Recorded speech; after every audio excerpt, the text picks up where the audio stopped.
President Trump mean when he says Republicans ought to nationalize voting? What does that look like in practice?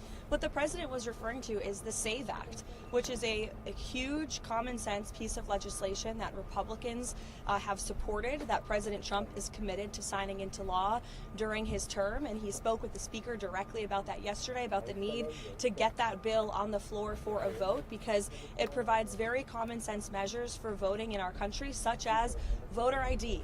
I don't think any rational person who's being honest with themselves would disagree with the idea of requiring citizens of this country to present an ID before casting a ballot in a federal election, or frankly in any election. And that's something the president wants to see happen. So that's what he was referring to. But to be clear, he does believe the states should oversee.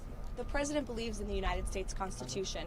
However, he believes there has obviously been a lot of fraud and irregularities that have taken place in American elections. And again, voter ID is a highly popular and common sense policy that the president wants to pursue, and he wants to pass legislation to make that happen for all states across the country. And just to follow up on that, he said specifically that they should take over elections in 15 states. Can you tell us what he meant by that? What 15 states he's referring to in terms of Republicans taking over elections?